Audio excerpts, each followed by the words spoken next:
The governor of the northwest region of the Republic of Cameroon, Anglophone Lafrique, once more calls on the pro-independence fighters to drop their guns and come out of the bushes, insisting that young people and, of course, all Cameroonians must not take the law into their hands. He was speaking at the end of the celebration of the Feast of Ramadan in the northwest regional capital, Bamenda, yesterday. And in this edition of the news, we'll talk about the devastating consequences of the Anglophone crisis on the Coupe-Moninguba division in the southwest region of the country. We'll also talk about security issues with the consumption of tramadol, cocaine, and other illegal drugs, posing a serious security threat to the country's economic capital, Douala, and other parts of the littoral region. Stay with us.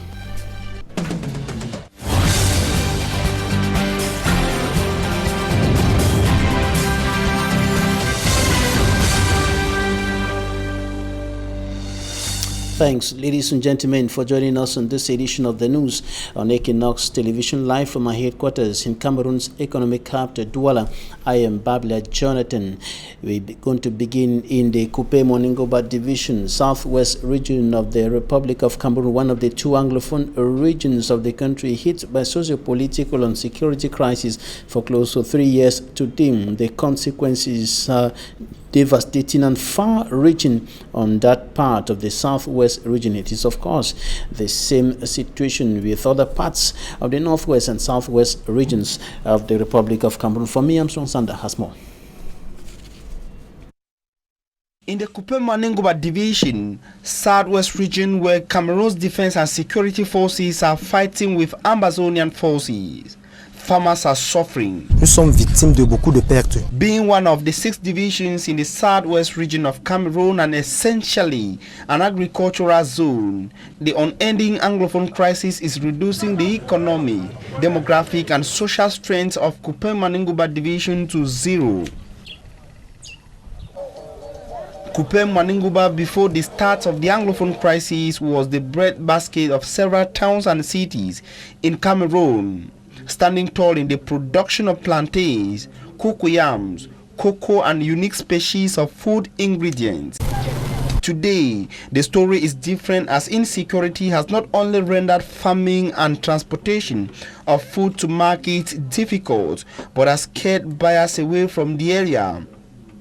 At Buba, Mile 20, Eboji, Bangem, and Western Bakosi Market, the story is the same. He says people no longer come to the Mile 20 market, one of the largest and most strategic in West Africa, because of heightened insecurity. Inhabitants of Buba 3 say they have gone for several months without being able to go to their farms, leaving crops to rotten.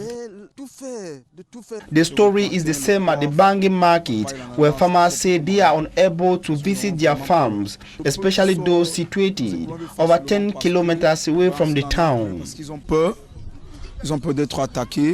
They only succeed on going to the farms which are closer, escorted by soldiers, and they cry that the Anglophone crisis should come to an end. Farmers and traders at the Western Bakosi market cry the absence of buyers from Douala, Gabon, and Equatorial Guinea as a result of increased insecurity. The general wish of these people is that the crisis in the northwest and southwest regions of Cameroon should come to an end. The story of Coupe-Moninguba is a similar scale of the situation across the northwest and southwest regions of Cameroon, buried in a close to 3 years conflict. And the governor of the northwest region, Anglophone Lafrique, once again calls on the pro-independence fighters to surrender their guns, or better still, to drop their guns and come out of the bushes and return to the normal life training. He emphasized on the point that no one is permitted to take the law into his or her hands, and so they are being called to come out of the bushes in order to give dialogue and peace a chance. He was speaking yesterday in the northwest regional capital, Bamenda, on the sidelines of the celebration of the Feast of Ramadan. Details in this report by Smanjikan Gabriel. Allah It was in the presence of the Northwest Regional Governor Adolphe Lafrique and a very tight security that Muslim faithfuls finished their one-month fasting at the Old Town Prayer Ground in Bamenda. The event was an opportunity for the governor of the Northwest region to remind youth not to take laws into their hands. Some terrorists are trying to take the laws of the country into their hands, settling score. I would like here to recall that nobody, wherever you belong, have the right to take the laws of this country to his hand. Killing, looting, burning. And we are witnessing those poor behavior since some few days in the region. He also urged the Bamenda population to rally behind the head of state's idea of bringing peace to the two English-speaking regions. We should rally behind our head of state, behind the administrative authorities of the region, to shut up out of our communities, those that are trying to bring disorder, insecurity in our families, in our communities, in our region. Nobody should hate his brother as a result of his political opinion, his religion, his cultural belonging. During the prayer session, the Muslims prayed that Northwest and Southwest region should once again enjoy peace that has been away from these two regions 3 years now. In Islamic religion, when you kill somebody, means you have killed the whole nation, everyone. It's prohibited in Islam. The Muslims returned home with a message from the governor. Nobody should go into the bush to express what he thinks. Asking therefore to everybody to come back, for those who have gone to the bushes, to normal civil life by joining the GDM team. The head of state have pardoned them, and they should come out of the bushes to start a new life. Measure has been taken in the GDM team here in Bamenda to take care of them. Merrymaking ended the event in Bamenda. And many people in hundreds of thousands continue living in precarious and even deadly conditions, and this is because they have been kicked out of their homes in the Northwest and Southwest regions by the socio-political and security tensions, and the numbers continue increasing by the day as many of them continue awaiting or still expecting aid from government within the context of the close to 13 billion francs year humanitarian aid put in place by the President of the Republic, Paul Biya. The humanitarian needs of people in the conflict-hit Northwest and Southwest regions is on the increase. The immediate cause being what is today known in these parts of the country as the battle for independence. As the defense and security forces battle to protect the country's green, red, yellow colors and a star under threats in her two English-speaking regions for about 3 years, the helpless population bears the weight of the war. It is against this backdrop that some 30 families hosting at least 10 internally displaced persons, chiefly from Boyo Division, benefited some basics including food like rice and financial aid extended to some 4 women. Only this one is enough for me and our family. I'm living in the house, 8 of us. So this one like this, at least I'm very, very happy. I'm very happy and I'm thanking you people. I was doing business in Fundo. I was roasting fish, and then when these things start like this, and I left the fish, and I was now selling beer, and then the Amber boys come and beat me very badly. That was in February, around 12, getting to 12 o'clock. They said that I'm selling to military people. I want to start the business, the money to start back my roasting fish business. Senator Ngam Honoré, Cameroon's youngest member of parliament at the upper house, is the benefactor. The current situation that is prevailing in the Northwest and Southwest regions, that has resulted in mass displacements of people who are living in distress, who are living in difficult conditions, and who need relief that can come from anywhere. And as a senator from Boyo division, it's just but normal for me to focus on the people from Boyo division while at the same time thinking about people from elsewhere and hoping that sooner than later the crisis will be over. While hoping the crisis is speedily resolved, the beneficiaries have been advised to indulge in income-generating activities.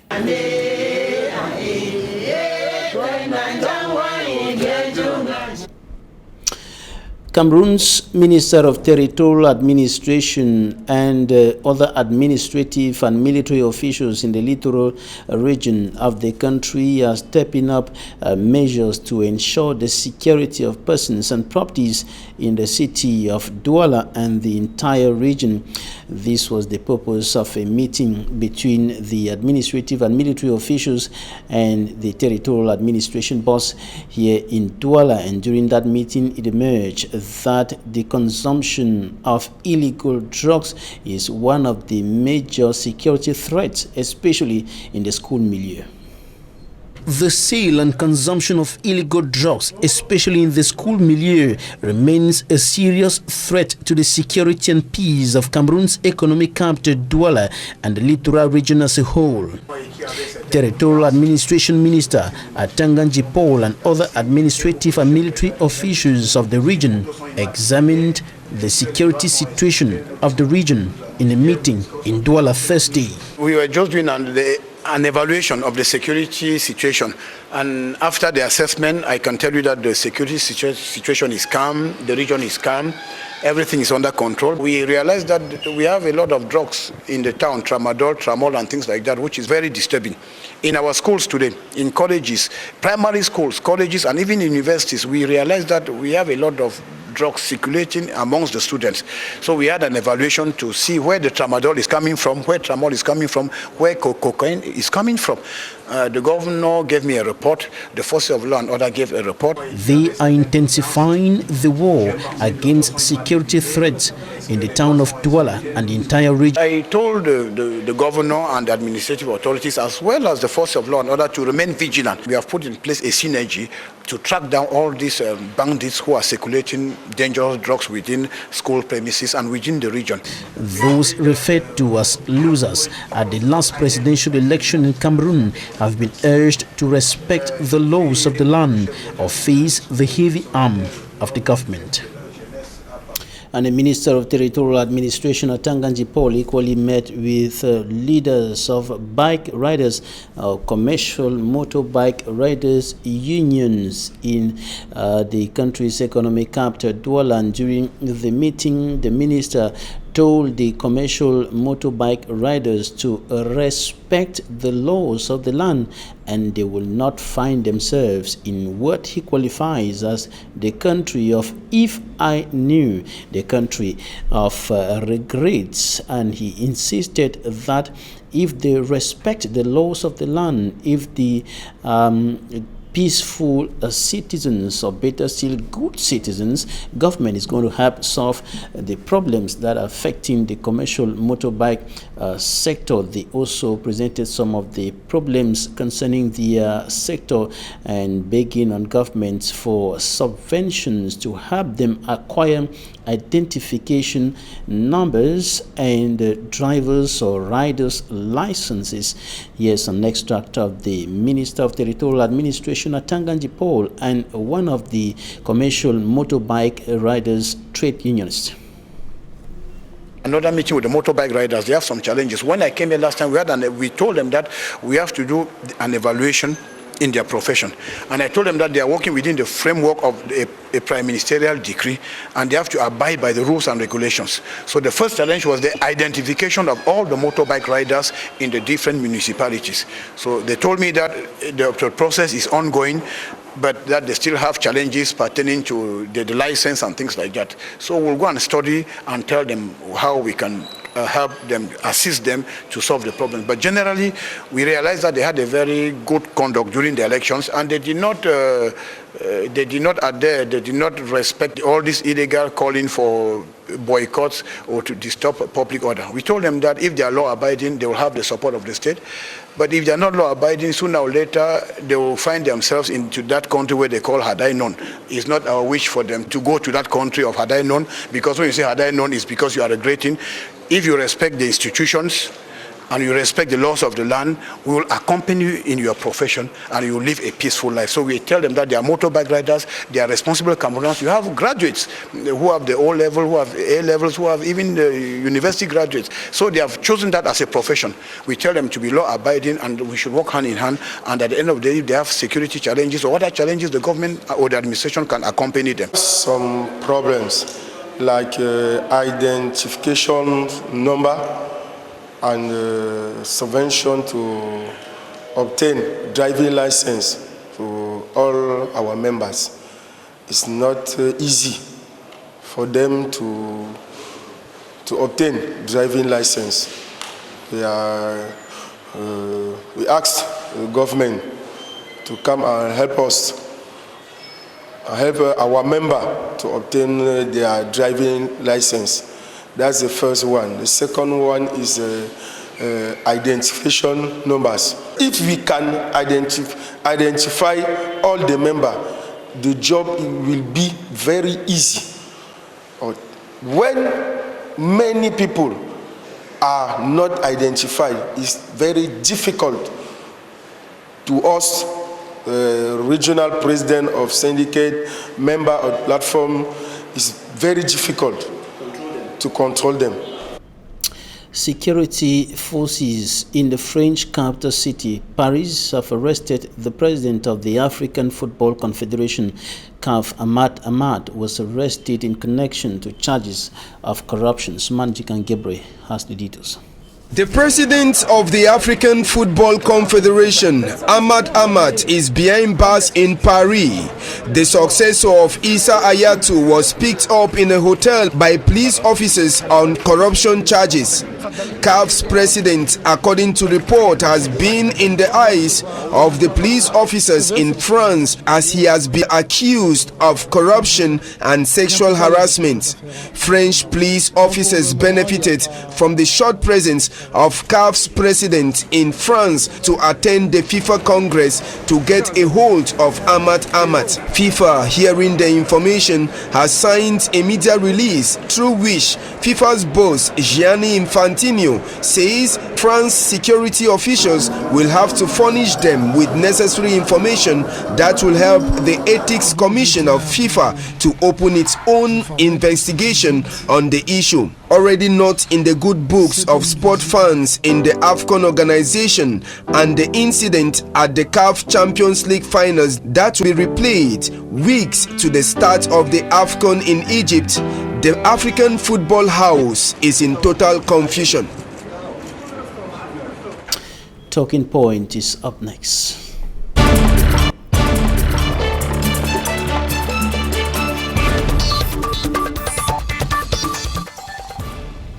We are receiving a political analyst, Ako John. Ako, you're welcome. Yeah, the pleasure is mine. When you listen to the governor of the northwest region of Cameroon, Adolphe Lafrique, speaking with very serious tone, speaking in a very serious tone and telling the pro-independence fighters, drop your guns, surrender your guns, come out of the bushes, respond to the olive branch extended to you by the President of the Republic. Nobody has the right to take the laws into his hands. What is your reaction to that?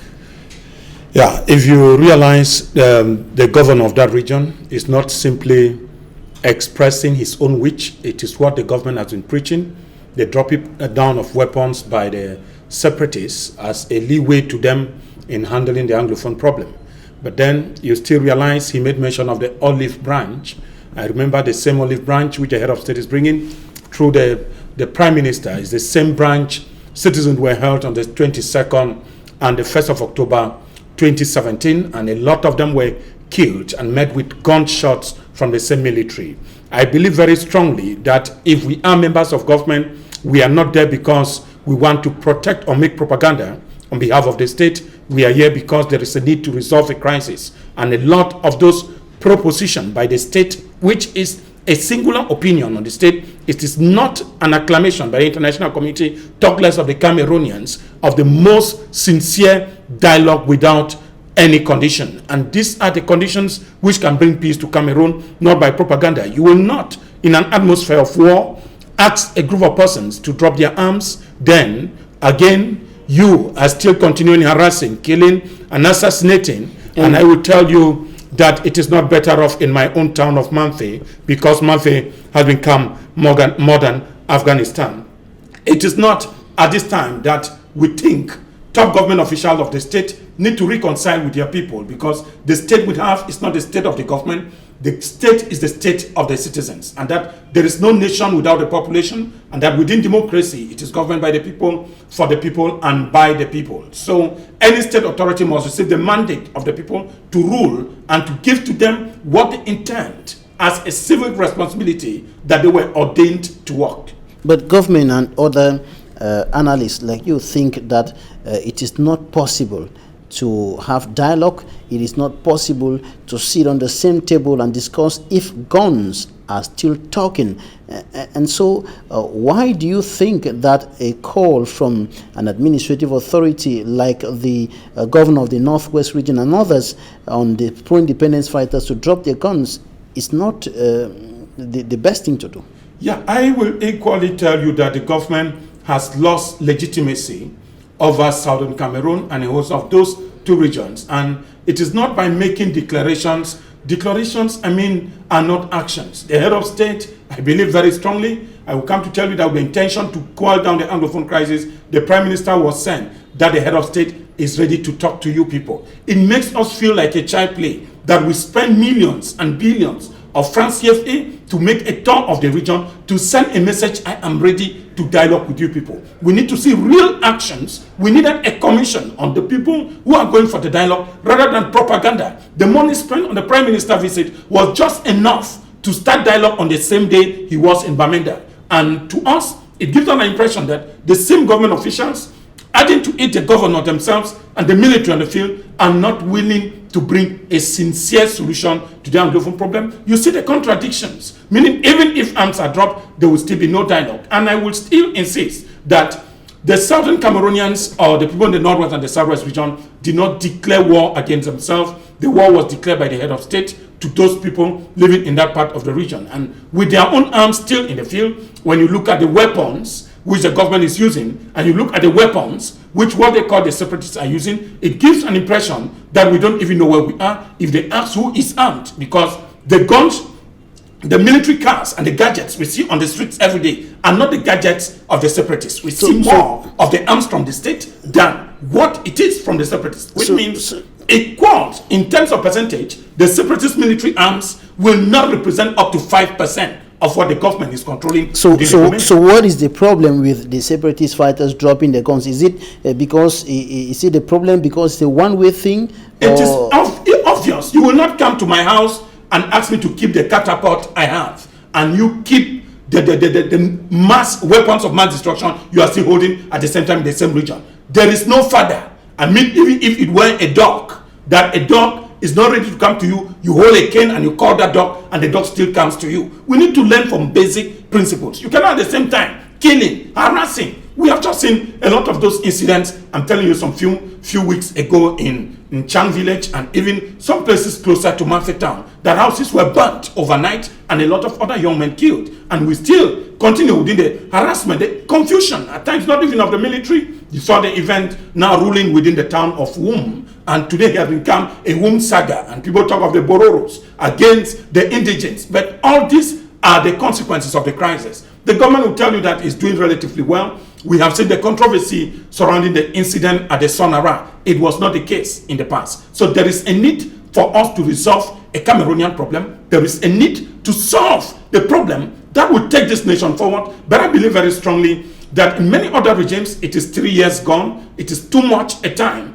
And there is a need to internationalize the Southern Cameroon plight and the Cameroonian problem so that other international actors, I will need such actions. They will be very welcome If any of those eminent, high-standing nations like the French, the British, the Germans, and the United States can give a leeway to where dialogue should resume. Many others, Kofi Annan before his death in 2016, offered his good offices to be the mediator over the Southern Cameroon case, but it could not permit him to see Cameroon case resolved. I have seen a professor like that at the University of Nairobi, Plo Lumumba, who has several times called for the African Union president to call for a fact-finding mission to Cameroon, that the African Union cannot give any solutions. And it becomes a problem when we think killing other fellow citizens is an instrument of governance. It is not done anywhere in the world. We have just seen with the French crisis, I don't know how many people were shot dead by the military, but I heard that the French Judicial Department has convoked all the judicial, the police officers that used excessive force, the thought of excessive force against those who were marching in a civil manner. Does that not give us an impression that protecting just an injury of a human being is even more important than the life? Right. What is the situation in Cameroon? Why the situation in Africa that civilians cannot go on streets to make demand towards their government for a pacific demand of what they think the people need, of what they think the government owes them as a legitimate right? But whenever, I believe, if you keep on giving names, others call them dogs, others call them rats, others call them terrorists. But I believe they are the same people disturbing the peace of this nation, and we need sincere solution to this particular problem. And the time is now. There is no need to keep on delaying, because if we delay, and I insist, in law we are told that delay defeats equity. All right, we're going to talk something else now, leadership and business creation. These are two things that are still more or less uphill task, especially to young people in Cameroon, leadership and business creation, or creating and running a business. Yeah, within the Cameroon Youth Movement Association, which I am the leader, and I believe very strongly that Cameroon has passed the age of using young Cameroonians as propaganda agents for political gains. We have seen them being used in several instances, and I believe now very strongly that bringing young Cameroonians together, giving them an idea that the educational system we have, the educational system which exists in Cameroon today, has not been capable of taking them out of the streets, has not been capable of consuming and taking them off the certificates, and that there is a need of asking the question, what can you do, rather than which certificate do you have? So within the Cameroon Youth Movement, on Saturday, the 8th of June, we'll be organizing a seminar on leadership and business creation so that Cameroonians can gain new tools of creating businesses. And if Cameroon needs to emerge by as stated 2035, we need an emerging youth indicating that they occupy 60% of this population. If that is done, unemployment will be history for Cameroon. So Cameroon Youth Movement will continue to offer these services. As I said, ask not what the nation has done to you, but what you have done to your nation. It is our own quota contributing to nation building. All right, is it open to everybody? All Cameroonians, interested Cameroonians with ambition to succeed. We need them to occupy the platform of the Cameroon Youth Movement Association comes 8th of June 2019 at Segmat Hotel, 2 p.m. Dogbondwala. Thanks, Ako John Ako, political analyst. Thanks for coming. The pleasure is mine. Thanks, ladies and gentlemen, for staying with us. That's it for today.